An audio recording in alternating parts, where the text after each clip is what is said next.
So funny, every time I tell people from America I'm from Canada, especially on stage, immediately, how's it going there, You want a war? Or do you want to just give me a war? There's a new NBA champion, and it's a team from Toronto, Canada. Oh! This is the Prosciutto Masala podcast. Welcome to Prosciutto Masala, episode 1.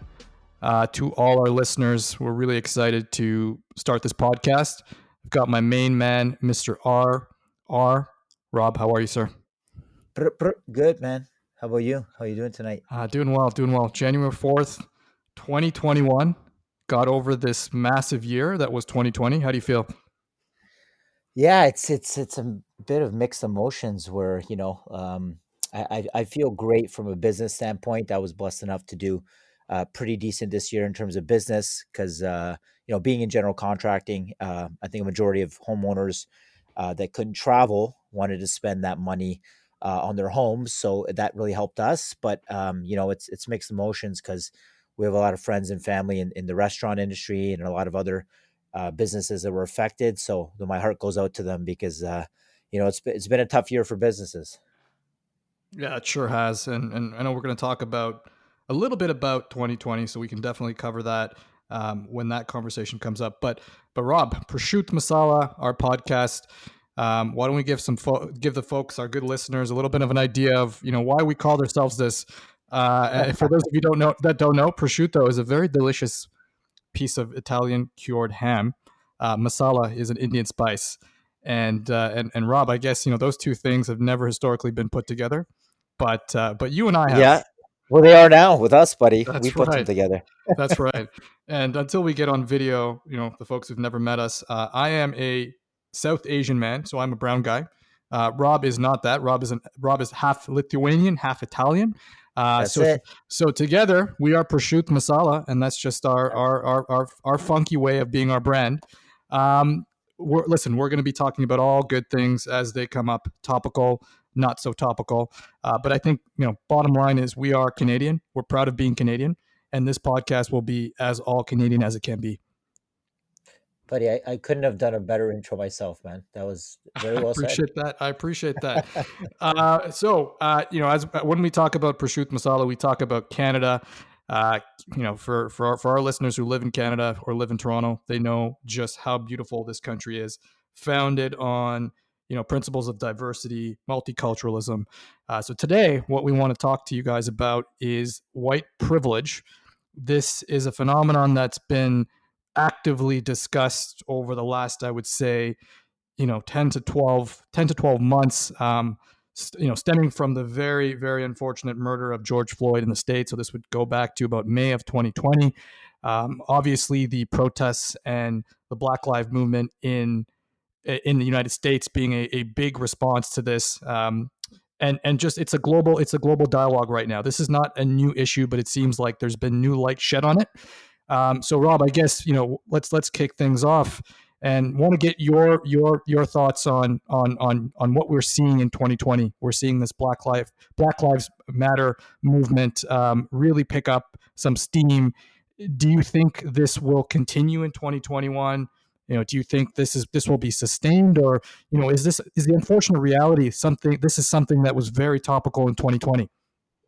Yeah, so I think to take a bit of a step back, for me, I'll be honest in admitting I don't understand the full, what's the word I'm looking for? I guess I shouldn't say motivations, but everything that Black Lives Matter stands for. I understand some of it, but I understand that it is a little bit different than just promoting kind of, Black rights and equality and all that kind of stuff. On the kind of George Floyd and Black Lives Matter movement, kind of commenting on that, when I first heard the George Floyd stuff, I was so disappointed. It was probably the best word to explain it because I feel like since the Watts riots and all the racism that kind of took place in the 60s and 70s and all that horrificness that took place, I thought as a culture we kind of learned. And I think we have. I think we'll get into talking about a little bit about U.S. culture versus Canada, because I do That's right. think, and I'd rather get, obviously you have some better insight than me on this, because we both come from a little bit different upbringings and cultural experiences. But I do think just going, living in Canada, growing up in Toronto, and then going to visit friends and family, and traveling even for basketball in the States, it's very different. And I don't think I didn't understand it until I actually went there. And here I feel like culture, for the most part, especially in Toronto, is a lot more inclusive. Yes, you have prejudiced people, you have racist people, but I found, for me, for the most part, growing up around, blacks, whites, greens, blues, orange, like all different cultures, I feel it was a lot less prevalent here than it is there. There, even just going to New York and visiting friends, it's like Mm. it's very odd. You can kind of cut it with a knife, Yep. where there still seems to be a lot of intermingling, which is great in bigger cities like New York and LA. But in some of the smaller cities, even going to New Orleans a few years ago, you sense it. Like there's a little bit of tension in the air, and you can see a lot of, like, maybe white people hang out together, a lot of black people hang out together, and in different areas of the states, it's different. But it's from my experience, at least, the states is at another level, and their history when it comes to racism and prejudice and slavery is a lot different than our, not entirely different, but a lot different. And for me, um, yeah, to bring it back home to your question, it was, for me, it was really sad that we're still, it almost feel like when that happened, that we went back like Yeah. 40 years in terms of progression. And it's like, it was disappointing. It made people angry. But for me, for the most part, looking in, it was just like, it's like, oh my gosh, have we gone back that far, and have we really learned nothing from the past 50 years? Yeah, it's definitely a shocking wake up call. And I guess to answer my own question, will the movement sustain? Will there be this renewed focus in 2021? I don't know that I can say. I don't know that I can say for sure one way or another. But I certainly hope so. My hope is that this is not something that's topical only for 2021. And you certainly saw, talk show host, Jimmy Kimmel out there saying, "Hey, we've got to do something about this." But when push comes to shove, is it something that was sensationalized versus something that will continue to keep top of mind? I certainly hope so, but can't say one way or another at this point in time. So it's something we'll have to keep monitoring. But let me ask you this question on white privilege, right? And as guys from two different backgrounds, but still Canadian at heart, what do you think that means, Rob? What do you, when you hear that word, when you hear that phrase rather, white privilege, when you hear that description, what what comes up in your mind? So, to be totally honest, when I first heard that phrase, and talking about it with different people, I I can say I didn't properly understand it. And I'll explain what I mean. I was a little bit, when I heard that, a little bit, I don't know if other white European males feel this way, but I was a little bit offended because, and maybe I shouldn't be, but maybe I'm just speaking from the heart, and people can give me their feedback. You can give me your feedback. But the term white privilege for me kind of made me think, when I first heard it, that all white people are privileged. And for me, that was kind of an insult in the sense that I'm very blessed to have been born Mm, in Toronto, like yourself, to have been kind of the second generation of Canadians. My parents were born here. My grandparents immigrated from Lithuania and from Europe.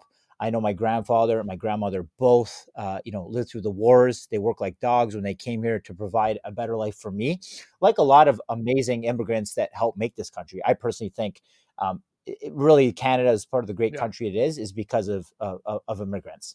But I realized after talking to different people that I probably was yeah, misunderstanding. And from my understanding now, it really just means the term is more so that uh, white people, or white Caucasian, tend to be favorited in certain careers or industries more so than maybe minorities, and that I can agree with, right? Because I do think that's unfortunately an issue. Um, but I think it's for me.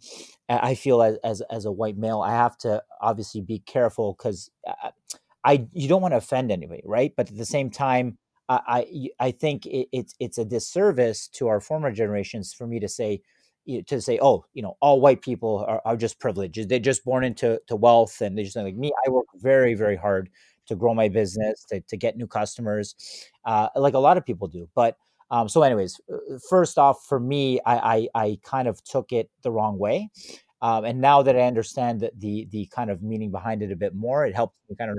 And I think conversations like this are so important to have. They're very delicate, but I think respectful conversations like this are so important because that's how you get over a lot of Yeah. the misunderstandings from both sides. Like I had a conversation with my mother last week where I love her to death, but we were talking about the whole Black Lives Matter, and this might have been Mm, weeks ago, where a lot of mm, people feel that their response to the Black Lives Matter is all lives matter. But what people don't realize is that that's almost like when you have somebody that has a birthday party and they're yeah. celebrating their Context. birthday party, and you crash their party and say, well, it's my birthday party too, it's my birthday today.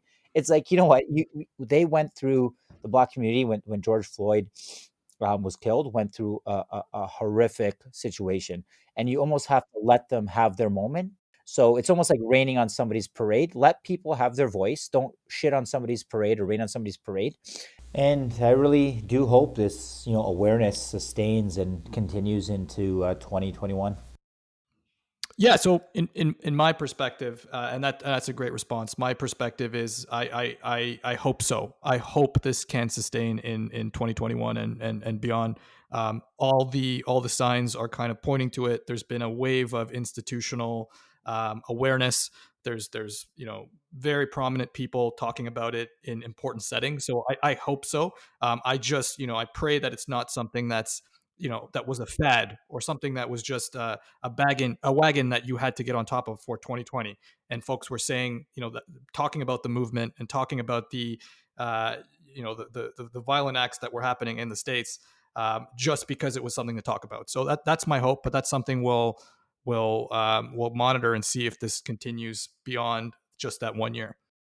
Yeah, we're gonna see. I hope you're right, and I hope people are obviously having these conversations. Some people like to shy away because they're so afraid of offending people. But I think if as long as you're coming to a conversation from a place of genuine care, and your intent when you're going into conversation. For example, I had this conversation with somebody not too long ago in regards to the whole Trudeau situation with Yeah. with the white face or brown face. Right. So I'm not a big advocate. I don't hate the guy or like the guy. I don't really get too much into politics, so I'm not even going to comment on that.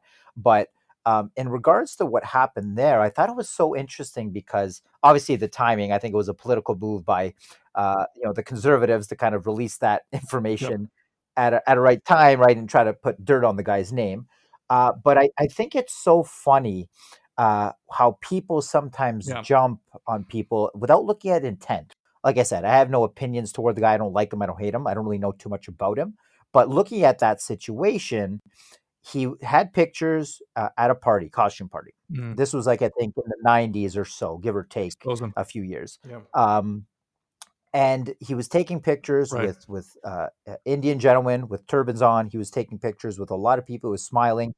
Um, so, do I think it was a smart thing to do? No, but at the same time, too, you have other things in the standards of the '90s were a lot different. Doesn't make it right, but it doesn't mean somebody's right. For example, Arnold Schwarzenegger. I love Arnold movies. I love Van Damme movies. How Mm. many movies did they say the word fag or Yeah. gay or homo? It doesn't mean they're homophobic. It just means that the kind of tolerance, so to speak, of the '90s and what was socially acceptable has changed over the years. So you can't judge somebody based on what they did 10 years ago, based on today's standards. You know what I mean? So I'm just curious to get your feedback on that because a lot of people I know friends of mine that are quote unquote visual minorities kind of lost it. And it was polarizing. You got some people where it's like, no, I don't think the guy really did anything wrong. It was a costume party. Yeah, it was stupid, but I don't think he's a racist person. Where other people are saying, oh, that's so culturally insensitive. So I'm interested to get your feedback on it.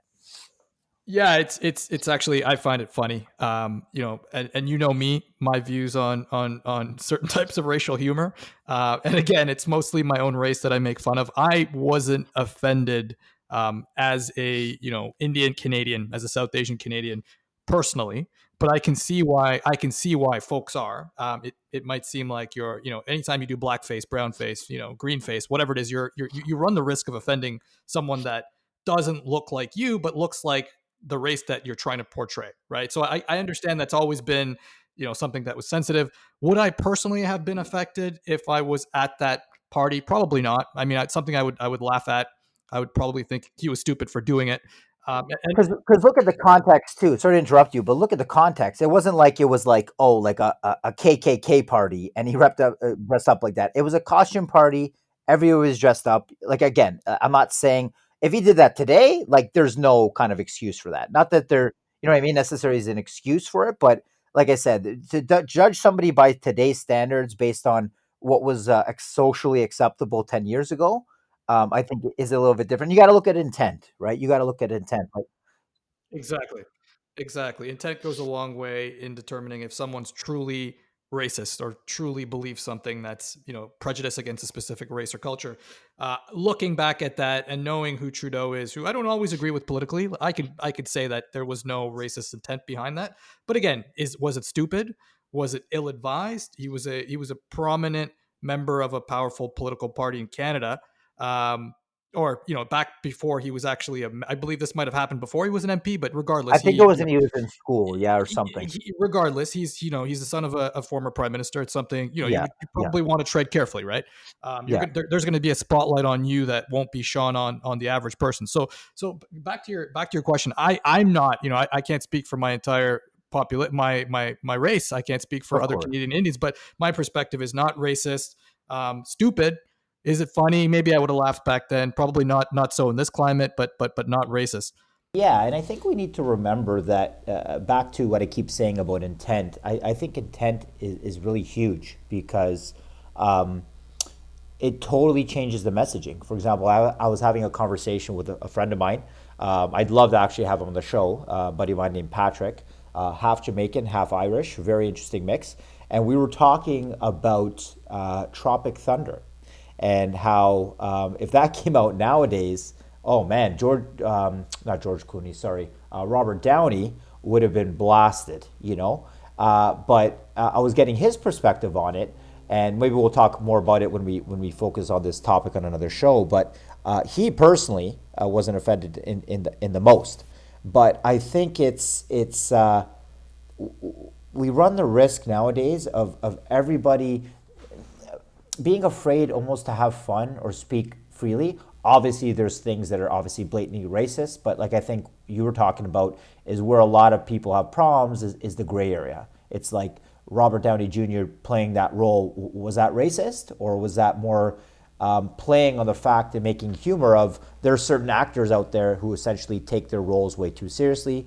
Or, for example, even something like Sacha Baron Cohen recently with the new Borat movie, him making fun of Jews and him, going to a church. Spoiler alert if anybody hasn't seen the film, but going into a church, making fun of Jews, dressing up like almost like a devil with wings and a nose, and being superly blatantly racist, right? But people don't realize he's Jewish. The reason he's making fun or almost bringing attention to the fact that some people unfortunately have these ridiculous beliefs that this one culture is evil, all these people are bad, and by making fun of it or almost making a joke out of it, it brings to light the fact that these things are so ridiculous. You know what I mean? So I think we have to really look at intent and come back to the person's motive, right? There's 101 different examples we could give, but it's an interesting topic. It's really touchy. I try to be respectful, obviously, as much as possible, and you try not to offend people, but people are so scared to talk about this stuff, and I think it's so important to talk about it. Again, as long as you're being respectful, as long as we're talking calmly to each other, and having this open dialogue where we're hearing both perspectives, I think you're going to constantly break down those cultural and racial boundaries, if you will. And again, to clarify what I meant in terms of being offended by white privilege, and I think you kind of already picked up on this, is the fact that I think it's unfair to think that if you're just white, you automatically have an easier life than anybody else. This, I believe your parents immigrated here. Grandparents immigrated here, and they worked their butt off. They struggled a lot. My grandfather drove a taxi for I think 25 years. My grandmother was kind of a nurse, but made very little. She lived through the war. So for me, when I first heard that term, for me it was a term that basically was a little bit hurtful, because it made me think, oh, if you're white, you're automatically privileged. You have no struggle in life. But now I understand it refers more to the fact that there's certain situations where white people may be privileged over others. I think that is more prevalent in the States versus here, because I think if you just look at the media, and I don't know, for me, from my experience, the issues they're having in the States are far worse than over here. You hardly ever hear of something like happening like what happened with George Floyd, here. I haven't heard of somebody being killed by a cop here, or the crazy amount of arrests and police brutality that happens in the States happening here. I'm sure it does happen, but from what I've seen, it seems like a lot of these issues are happening more so in the smaller towns, not in the big cities like New York, California, Toronto, cities that are a lot more diverse and culturally aware, if you will. So anyways, I just wanted to qualify a bit, and I'm sure you feel probably similar. So that's actually very interesting, and I get where you're coming from, buddy. Like when that white privilege is a blanket label that's applied, and I want to talk to you about this, just being both Torontonians and seeing a lot of ethnicities in Canada growing in Toronto growing up. I want to get your perspective on this, but just going back to that point you made about, hey, I was a little bit resentful, right? I was a little offended when I heard that, implying that what I have, what my family has, it wasn't given to us. It was something we worked for. We worked hard.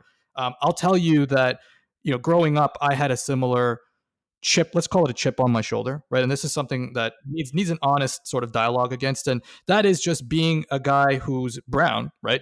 Having parents that are from India and Sri Lanka, respectively. This is something that I've grown up with all my life, being a visible minority. So growing up, and you and I have gone to the same high school. February tends to be Black Lives Awareness month, right? That's something that's taught in schools, and I remember growing up thinking, okay, I get it. Like, slavery is bad. This is horrible. This is something that should always be remembered. But I grew up thinking, well, I didn't have it easy growing up. I was probably called names and victimized a few times here and there. So it was very clear. I grew up in very white parts of town, went to kind of white schools. I know my parents have struggled, with racism and discrimination. And the thought was, okay, I understand Black people had it bad, but what about us? Right? It was almost this chip on the shoulder saying, I don't see a lot of, focus on other ethnicities and other visible minorities. This is something that I think up until recently, I had a little bit of a chip on my shoulder, right? So this is something that I've really, really rethought now. And to your point, this idea of privilege, you really look at things that you may have just neglected to ever think about. And that, when I think about that, it's as a brown guy, would I have problems at the airport? Probably, right? Like, that's something that's there. But have I ever been kind of, pulled over because I look brown? Have I ever been, like, has someone walked away from me crossing the street? No. So these are things that I look at and say, okay, I understand what this means now. While the plights of other visible minorities are bad, have been bad, it pales in comparison to the things that Black people have gone through historically and are continuing to struggle with. I think that, for me, was maybe the biggest eye-opening moment to say there's a reason why the privilege, and whether it's white or brown, there is a level of privilege that Black people did not have historically. Yeah, yeah, I'd agree. And like I said, for me, after talking it out with friends and stuff, I started to kind of, I realized exactly that the history, especially in the States, of slavery, and prejudice towards Blacks and visual minorities is just atrocious. And I think, I'm hoping, like I said, back to the George Floyd situation, it just, for me, it made me so sad that it's like we've still, feels like we haven't learned since then. But that being the case, I think a lot of our generation, we've grown up unlike our parents and grandparents. That my grandparents pretty much just grew up other Europeans, Italians, Lithuanians. I imagine similar kind of situation for probably your parents, but now our generation, we're growing up with going to school with friends of all different cultures, and it's kind of like the second, third generation Canadians now, where it's kind of like I feel like we're a lot more open-minded, and I think a lot more culturally sensitive than our parents. I think you'd probably agree. But I think that there needs to be something specifically with the law enforcement, how they handle situations, because I think given what happened with the George Floyd, it's clear that they do not have proper training on how to de-escalate situations. In that situation there, whether George Floyd was, people say, oh, he was a drug dealer, he was a bad person. Regardless, that's maybe the case. It doesn't mean the guy deserves to be treated the way he was treated. Everybody deserves their day in court. That video, I'm sure you've watched it. I've watched it. Is disgusting, right? It's disgusting. So I do think it's getting better, but we still have a long way to go. So that actually begs the question that I have for you as we talk about, systemic racism, we talk about discrimination. In your perspective, do you think Canada is as bad as the United States? Yes or no? And to add to that, are we fooling ourselves by thinking that we've solved the issue here? And that's just in light of being in Canada, being a proud Canadian. We are very, very proud of being a multicultural country. Having said that, has this kind of exposed how maybe Canada may have some of the same issues, if not worse, in here than the United States? Yeah, two big questions, and great questions. And I think for me, like I said, being on the opposite, and I think this is honestly such a good topic, a first episode for us, because we both kind of have different insights on this topic, being from the same kind of growing up in the same city, but being from kind of two culturally different families, so to speak. I think it's awesome, and I think again, it's so important. I think to have these conversations, they're delicate, and as long as people can come together and have respectful conversations and be Yeah. open to the other person's way of thinking, I think that's how you really get past and really move, right? Because for me, I've just been trying to now listen to a lot of my friends and hearing what people have to say, my black friends, my brown friends, my Asian friends, and get more insight from them, from what they're experiencing, right? For me, to answer your first question, I do feel like, just from my little bit of time, I've traveled to the States to visit friends. I've gone there during high school for basketball tournaments for weeks at a time, and I get little kind of micro doses of the American culture. And to their credit, I do think, unfortunately, a lot of the shit that we see on the media, whether it with Trump or movies or whatever, gives them this kind of arrogant kind of bravado that is not necessarily always true. I have Mhm. some friends in the States. Shout out to you guys. Such nice people, just pieces of bread. And I think the more us Canadians travel to the States, we'll see how similar Americans are to us. They're not that different. You know what I mean? Yeah. It's just like here. You have, Guido douchebags here, and you got nice people. You got, Yeah. arrogant people, and you got polite people. So it's Mm. really, I realized, unfortunately, we all experience different things with different culture, and it's very easy when you've maybe been wrong done by, or you've been kind of hurt by a certain culture, and maybe it's happened a couple times. It's very easy, and it's Mhm. a slippery slope. And you have to be careful as a human being not to paint everybody in that culture with the same brush, right? So, for Mhm. example, even me, man, growing up, I'll say I was not a fan of Lithuanians. I felt I was kind of like this half blood, half Italian, half Lithuanian. That when I would play basketball with a lot of Lithuanians. I didn't speak Lithuanian, so they kind of treated me like an outsider. So going to like tournaments and all that, I felt like a lot of the team was speaking one language and I didn't, and I felt Right. out. And then with the Italians, I'm kind of blonde hair, blue eyes. I don't really look typically Mhm. Italian. And I speak broken, but I'm not very thing. And I kind of grew up, playing basketball, wearing, Exco jeans and shaving my head, Mhm. and kind of more hip hop basketball culture. But a lot of Italians are that kind of, Guido, Gino, without naming our high school, Sure. kind of what I'm talking about, right? So, I think it's very important. As I got older, I started to experience a lot of good things with a lot of Lithuanians and a lot of Italians, and I just realized, you know what, people are people, and it's you got to be very careful taking what I call the survey of one. Just because you have a bad experience with one or two people in that culture, Yep. obviously doesn't mean the whole culture is bad. But as humans, it's very easy for us subconsciously to make that connection, right? Yeah, it's an actually very, very interesting topic. Canada's always got this reputation of being a nation full of, Ned Flanders types, right? Just really super polite, Yeah, like the outside looking in kind of perspective, right? Remember that old, I think it was Molson Budweiser commercial, right? Like they always try to paint Canadians as docile, very passive, overly friendly, right? yeah, So I guess this is something that maybe the world thought, um, and we certainly kind of thought, and maybe not even just thought, but also yelled to everyone else, saying, "Hey, we're this very inclusive, diverse culture, right? We're a mosaic."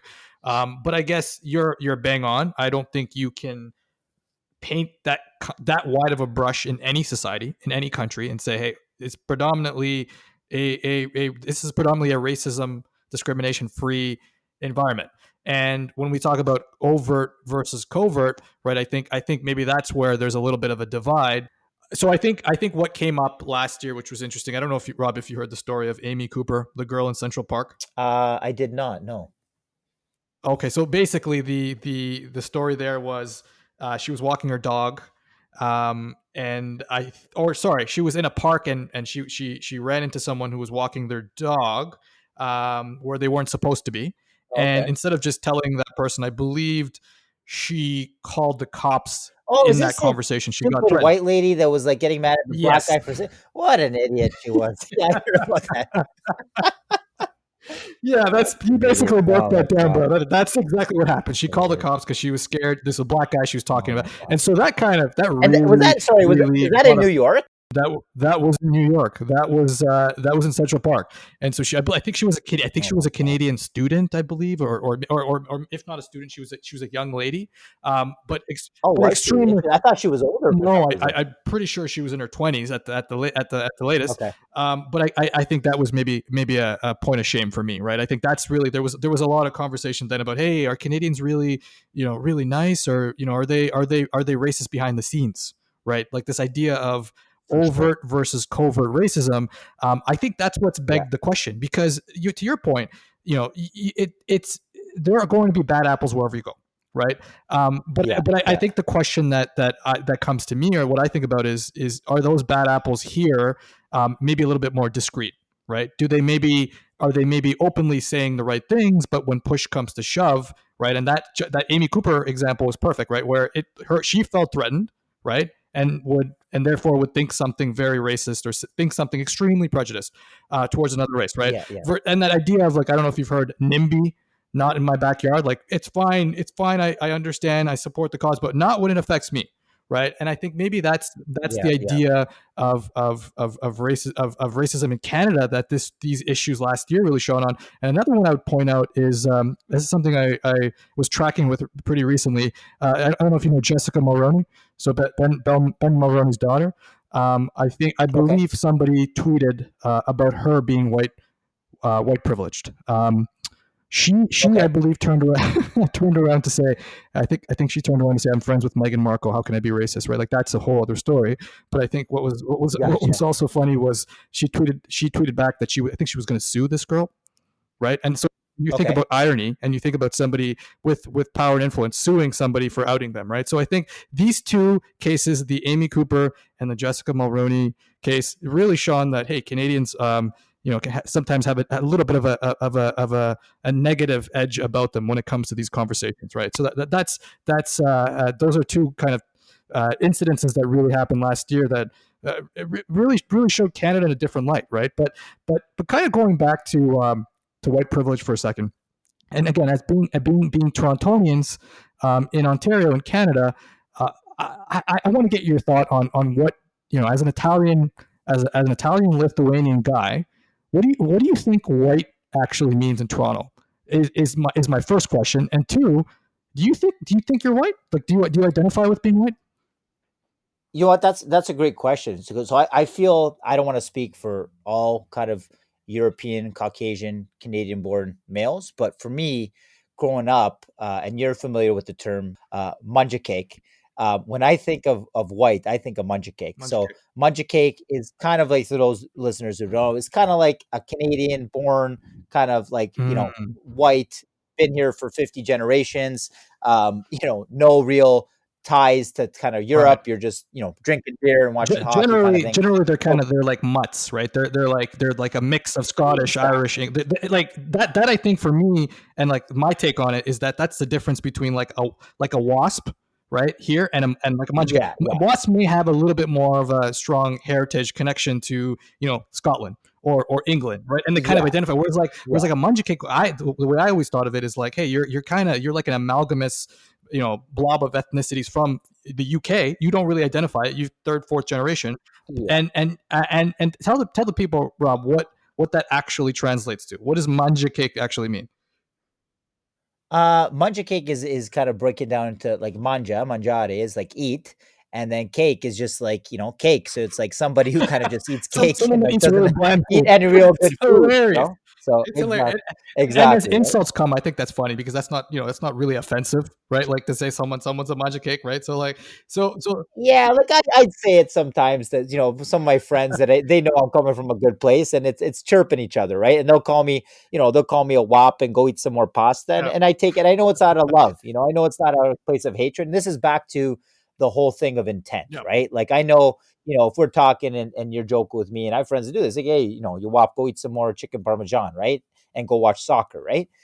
For me, I know it's a place of love, and it's just a way of chirping me, and it's all thing. But if somebody comes to me is like, oh, you're white or whatever, like it you can kind of tell the difference, you know what I mean? Mhm. So for me, being if somebody says, oh, he's a white guy, I don't really take offense to it.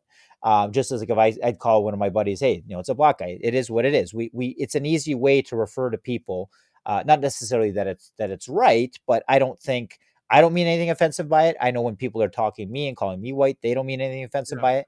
But I think it comes down to, again, intent, right? So for me, if somebody is saying like white, it's a little bit kind of like almost grouping every white person together as one, just Mhm. like almost in a way saying brown is kind of doing you a disservice, because there's a difference between Indian, Sri Lankan, Pakistani, all these different types of South Asians, right? So I think I try to, like I said, I have a pretty thick skin, being born in an Italian family, mostly of all boys. So I really, not a lot offends me, but Mhm. at the same time, I do try to be sensitive to, other people's. But in terms of addressing back to your question, yeah, for me, the kind of when I heard the term white, it kind of is like minutely irks me. I've learned to kind of, as I get older, kind of be like, oh, nobody means anything by it. It's not a big deal, right? It's just an easy way to refer to, like, quickly refer to the guy. Oh, it's a white guy. He's a black guy. He's a brown guy, Mhm. right? Just as I'm sure, correct me if I'm wrong, you probably don't get offended if somebody says, oh, he's a brown guy, right? Yeah. But I do thinking more about that actually recently, and since we're on the topic, it's almost a little bit of a disservice to everybody, grouping, just calling somebody almost a brown or somebody black or Mm. somebody white. There's so many different types of black. There's Guyanese, there's African, there's Somalian, there's, you know what I mean? Yeah. And same with brown, and same with European or white, so unquote. So I think, for me, like I said, I used to get a little bit tiny irked by it, because it's like I feel like a lot of people maybe that don't know the different types of quote unquote white Mhm. or Caucasian, or European. And I know a lot of Europeans, we like to differentiate ourselves from each other, right? It's hilarious how me and my cousins, some of my cousins are part Mhm. Portuguese, and we'll chirp each other, even though Portuguese Italian culture is so similar. It's like we love to hate on the fact that we're so similar. You know what I mean? Yeah, it's funny, and like looking at it from my perspective, when I hear that word white, this is just me, maybe my upbringing in Toronto, and because Toronto's such a melting pot, and there's so many different races here, whether they're first generation, second generation, it's just it's extremely multicultural. That when someone says white, growing up for me, I wouldn't I wouldn't associate Italian with white. I wouldn't probably associate maybe Greek or Portuguese or Spanish. So for me, it was a very specific Okay. view, right? When I pictured a white person, it was always maybe Northern European is probably the term to use here, right? Where you're when you're closer to kind of Italy, Spain, Portugal. In my perspective, is like, hey, you're close. You're not really European. You're closer to kind of being Middle Eastern or Mediterranean. You're closer to me, right? And just by the way, Italians and Portuguese and Spanish people from Spain rather would look a little bit more darker skin, olive skin, right? So for me, like white, whether or not it's in the Canadian sense or just in the sense of the world, white for me denotes somebody who is primarily Scandinavian or from the UK or from France, right? So it's a very specific delineation for me. But like to your point, white privilege in Toronto, white privilege in Canada, there are probably levels to it, right? At this kind of going back to your earlier point, where you could potentially be discriminated for being a white Italian because you're not, you're not from a white Irish background, right? Or you're not, I'm sure you and I have been teased by manja cakes, for not being Canadian, Oh and then yeah. you can still spot the difference even within that group, right? And so it kind of goes back. I do Yeah. agree with what you're saying, like saying anyone's white, black, yellow, brown. These are some very outdated descriptions of races. It does a great disservice, right? And the flip side to that in India. Absolutely the same phenomenon, right? Like India could be like Europe. You could have essentially, 18 different countries in India, but they stay together as one nation state. But you'll know the region of Gujarat is different from the nation of the region of Punjab, which is different from the region of Tamil Nadu. They're night and day, right? Yeah. So it's never a good idea to kind of just label somebody one Group particular group everybody kind of into together. one sort of group. But again, like we're this is a Canadian podcast, we're a Toronto podcast. The 90s were a different time. The 90s were a different time in terms of my identity and kind of like who I am now. I saw myself, and since we're talking about privilege and we're talking about discrimination and we're talking about racial identity, I was always a guy who always grew up knowing there's been historical tension in the world. Let's say between humans, between white people and black people, right? Like whether it was Canada, United States, Africa, Europe, like we've had these issues. I kind of saw myself in between, and part of this is that I'm Indian, I'm South Asian. We've had it bad, but maybe not that bad. Right. We've been enslaved, we've been colonized, but somehow we've kind of, we've gotten to positions of privilege and power across the world. Right. So I've always kind of felt that, and to my earlier point, I might have a little bit of a chip on my shoulder for being a brown Indian guy, because maybe our race is not, our hardships are not getting the same attention that maybe black people were. But I kind of saw my race as being in between the struggle. And I think it's interesting because when I saw myself growing up, I had white friends, I had black friends, but I was in between, because while I look like I'm probably closer to, look, I'm a brown guy, how I look, but I'm a few shades away from being black, right? Let's be honest, right? But this idea that I kind of grew up white on the inside, right? You probably heard the term, this guy's a coconut, right? Like in the Yeah. And so this is the idea that, hey, like I grew up around white people. I grew up in very predominantly white schools all my life up until university. And so the idea was that, hey, I didn't really fit in with, white people who were white, because I'm just this brown kid. But with brown people, when I did sort of interact with them, let's say in university, this idea of like, hey, this guy's really whitewashed. This guy is, almost like has embraced none of his roots, right? Is almost a guy who's white on the inside. But it's this parallel of where I saw myself in that struggle between sort of black people and white people. In the middle, brown people being in the middle, right? Not as good, but not as horrible as the struggles that black people have had. And then I kind of saw myself in Toronto as being in between both camps. And it's extremely funny because you and I are the same, and I think we both feel that we both are heavily influenced by let's call it black culture, right? Like basketball, hip hop. Yeah. We're like, and being cool was more or less trying to be black, right? Like I spent all my life trying to be like, Hmm.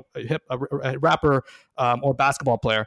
And on the other side, going to these really, really white schools. And you and I went to the same high school where Yeah. I was almost acting white, like, just, in that sort of sphere. So kind of, and also maybe being a coconut and talking white, right? And not really being in touch with my roots. So Yeah. it kind of being in between these two realms, right? Of the culture of black people, right? But the status of white people. And I think that's just been my sort of parallel. And when I look at it today, I still think, again, going back to the idea of privilege, I still think now that brown people don't have it as bad, right? It's something that we've found some status, we've found some privilege, we've had our hardships, but growing up, it's, kind of saw it in a very different perspective. Yeah, I think it's a really interesting one to hear the other side of it, because I think we're almost, me and you, two opposite sides of the same coin. Because me, for example, growing up, I felt like, and I know my brother felt like this too. Like, it was cool, man, to listen to hip hop. It was cool to be black. Like, I grew up in the era of like Jordan and Vince Carter, and like, Blade on TV, and like, it was just cool, man. And I remember myself very growing up in a falling in love with basketball from a young age. I remember, it's so funny when you think about back to sometimes little micro thoughts you have growing up. And I remember thinking back to, you know what, I can never be as good as a black person at basketball because I'm white, or because I have a long last name. And oh, you look at people in the NBA, they have short last names, and oh, I have a really long last name, so they'd never be able to put it on the jersey. I remember That's them crazy. specifically That's thinking crazy. that, like when I was Yeah, young. Yeah, yeah, such like limiting yeah. beliefs. Now you look, you have like Bogdanovich, you have freaking Bogdanovich. You got all kinds of names and cultures in the NBA, Mm, which is awesome, mm. right? But it's funny how growing up, you're so influenced by your surroundings and pop culture, and it shapes who you are growing up, right? Obviously, as you get older, you become more self-aware, more comfortable with your culture. I became a lot more, Mm. proud to be, a second generation of European Yeah. immigrants, and I kind of embraced that, right? While at the same time embracing the fact that I grew up around so many different cultures, grew up in Toronto, such a multicultural city, and it kind of makes us, I feel like, this hybrid of like the old school, old traditions from our family, but also new traditions that we're starting ourselves as Canadian, first, second generation Canadians. I'm still laughing at you not wanting to rock Rutigliano on your jersey. That's a hilarious image. Dude, It's, it was a real thought. dude, Yeah, I agree. The '90s were a different time, right? It's just, the reality is that we weren't as, let's say, woke, right? Like as we are now. And it's just like simple things. I think about now this idea of, let's have our kids eat like good meals, right? Let's not have them eat junk, kind of growing up, right? And this idea, and I'm hmm, linking, and this sounds like I'm going on a tangent, but I'm linking it back to sort of racial disparity. This idea of like eating healthy at lunch. And so my mom used to pack me sometimes roti, which is, for the folks who, if we've got Toronto listeners, they'll have no problem knowing what that is. But for those that don't, it's kind of an Indian flatbread. And so my mom would make that on the weekend, and she would stuff that, with potatoes or another filling, and like wrap it into a nice roll, and give it to me for lunch. And so when you think about it, it's fresh made, right? Made with love, yeah, yeah, healthy AF. Well, what did I do? I open my lunch, I look around, I see people eating Dempsters or Wonder Bread, right? And that was kind of yeah, that was the lunch to have. I was embarrassed, dude. I was embarrassed to eat my roti with yeah, potatoes, right? And yeah, you think about now, yeah. where that the emphasis is on let's not eat foods with preservatives. Let's eat natural foods, right? That something like that would be Dude, Indian embraced. food is like some of the most sought after food now in Toronto. Yeah, Like some of the most successful restaurants are Indian. Personally, my favorite food, man, is Indian South Asian yeah. food. Growing up having all kinds of Italian food. And it's funny because you say that about your lunch, because I went through the same thing with, honestly, like with lasagna and pasta. And even my mother, I remember, used to make me these like fresh fruit snacks, and I used to be begging Mm. people to like trade me for Fruit a fruit roll up. roll up, That's and right. nobody would want to trade me for fruit roll up. I'd get the healthy healthy bullshit snacks from like Costco or that were See, were grown in your my parents nonno's were just garden. ahead of their time. That's what it is, right? Yeah, Versus you look at like a lot of our friends and the millennial population now having kids, and like that's exclusively how they're feeding them, right? It's hey, ethnic food. If yeah, you're from an ethnic family, it's like hey, embrace that and enjoy the the healthy ingredients, right? But yeah, this idea of me growing up in Toronto in the '90s, being extremely embarrassed to be who I was, right? And yeah, obviously, as you get older, you start to embrace that. But I also think the climate of where we live in now, it's a different time. You're able to kind of wear that more proudly. People are, I'm sure nobody would have, hit me on the head for bringing a lunch like that, but I would get maybe a little questionable look, right? Or yeah, you feel like you're yeah, getting judged. Versus, it's not that time anymore, right? It's yeah. definitely a climate where people are embracing other people's roots and backgrounds, so it's a good thing. But bringing it back to the when the time when we grew up, even growing up in Toronto, and at that time probably it's still the most multicultural city in the world. Um, it was different. The way cultures were kind of welcomed. But brother, there's plenty of good things about growing up in Toronto, then growing up in Toronto even now, despite the fact that we have a lot of work to do just in the world when it comes to bridging that gap in inequality and wiping out racism. Yeah. Toronto has and continues to be an amazing place to grow up. The cultures that you're exposed to, the food that we did and do eat. Rob, you know this. Like, it's been a phenomenal experience, and it's a privilege. I would say the privilege. There is a privilege here. The privilege for us growing up in this climate versus growing up in any North American city.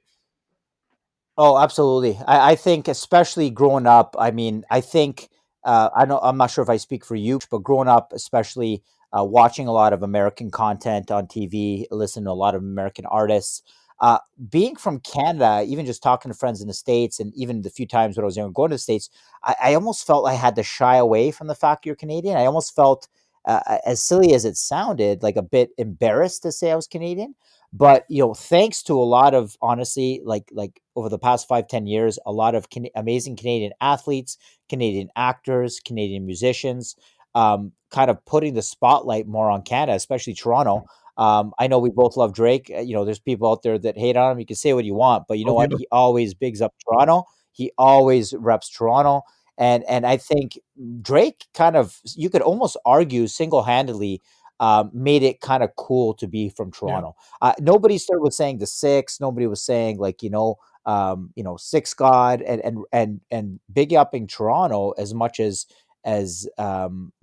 Drake started to rise to fame, right? So overall, like, I'm so proud now looking back over the last kind of 5-10 years of growing into yourself and becoming comfortable with yourself and where you're from. I'm so proud to be from here, man.